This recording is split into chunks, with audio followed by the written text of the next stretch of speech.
1921 से जो Indian government है उनके द्वारा ये जो है स्टार्ट किया गया और तभी से हम इसको पराक्रम दिवस के रूप में मना रहे हैं। उस समय जो है सुभाष चंद्र बोस की 125th जो बर्थ एनिवर्सरी थी और वहाँ से इन्होंने शुरुआत की।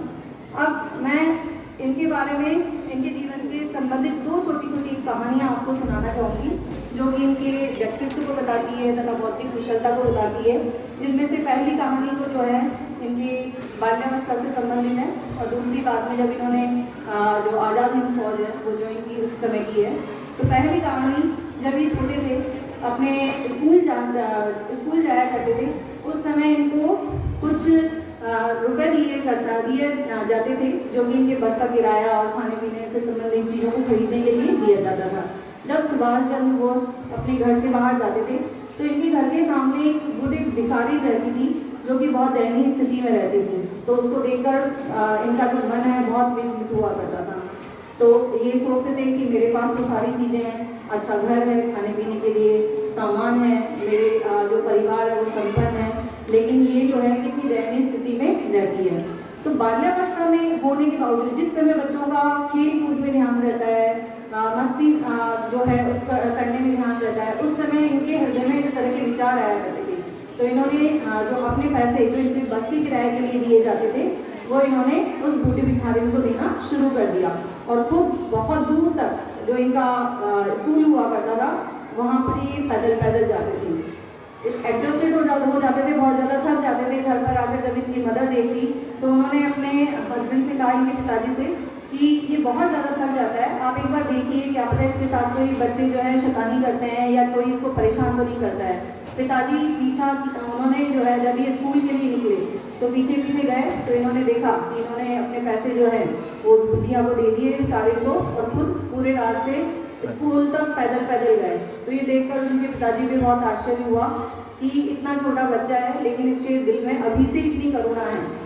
इसी तरह से जब ये बड़े हुए, इन्होंने आज़ाद हिंद फौज को ज्वाइन किया, तो जब इनको 1941 में गिरफ्तार कर लिया गया था तो वहाँ पर भी बड़ी चतुरता दिखाते हुए इन्होंने हाउस अरेस्ट कर लिया गया था। हाउस अरेस्ट तो शायद घर में ही व्यक्ति को नज़रबंद कर दिया जाता है, बाहर नहीं निकलने दिया जाता है।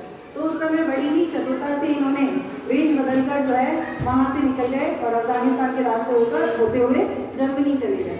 जर्मनी में इन्होंने जो आज़ाद सहायता के लिए हिटलर को अप्रोच किया। तो हिटलर से मिलने के लिए एक बार ये जो है उनके ऑफिस गए। हिटलर ने अपना वहाँ पर जाकर बोला उनके ऑफिस में, कार्यालय में, कि मुझे हिटलर से मिलना है। तो वहाँ पर उनके कर्मचारी ने जो है हिटलर महोदय को बताया कि आपसे मिलने के लिए कोई भारतीय आए हैं जो कि अपना परिचय सुभाष चंद्र बोस के नाम से दे रहे हैं। हिटलर ने कहा ठीक है आप ही जाइए और उनसे पूछिए कि क्या करेंगे, क्या उनको किस प्रकार की सहायता चाहिए। तो हिटलर के जो कर्मचारी हैं उनमें से एक गया और बोलता है, हेलो नमस्कार, मैं हिटलर बोल रहा हूँ, कहिए मैं आपकी क्या मदद कर सकता हूँ। नेताजी सुभाष चंद्र बोस ने उनको देखा और कहा, नमस्कार मैं सुभाष चंद्र बोस, लेकिन मुझे हिटलर से मिलना है। मतलब वो उनको पहचान गए थे। इसी क्रम में 10-15 लोग ऐसे ही आते गए और अपना परिचय हिटलर के रूप में देते गए और जो है सभी को नेताजी के द्वारा पहचान लिया गया। अंत में हिटलर कर्मचारी सारे जाकर हिटलर को कहे कि हमें तो पहचान लिया गया है, हमें वो नहीं मानते हैं कि हम हिटलर हैं। तो खुद हिटलर गए, बाहर उठकर गए और उन्होंने कहा, उनसे हाथ मिलाते हुए बहुत आश्चर्य से कहा कि हम कभी मिले नहीं हैं, आज से पहली हमारी ये मुलाकात है, लेकिन आपने किस प्रकार से जाना कि मेरे जो अन्य साथीगण जो यहाँ पर आए उन्होंने अपने आप को हिटलर बताया, लेकिन आपने उनको बड़ी ही चतुरता से पहचान लिया। तो उनका जवाब था कि एक महान व्यक्तित्व को जो परखना, जो उनको देखकर ही उनके नाम को मतलब आप अगर कोई दूसरा व्यक्ति आ रहा है लेकिन आपके बारे में जो इतनी कहानियाँ सुनी है या आपका जो पराक्रम में इतना देख रहा हूँ तो वो किसी में भी नहीं झलक पा रहा था जो कि आप में दिखाई देता है। तो इस प्रकार से मैंने आपको पहचाना है। तो उन्होंने कहा ठीक है, बताइए मैं आपकी क्या मदद कर सकता हूँ। तो इस प्रकार नेताजी सुभाष चंद्र बोस का जो व्यक्तित्व है वो पराक्रम से भी भरा हुआ था, बौद्धिक कुशलता भी बहुत थी उनमें और आज़ाद हिंद फौज की सहायता से उन्होंने भारतीय स्वतंत्रता संग्राम में भाग लिया।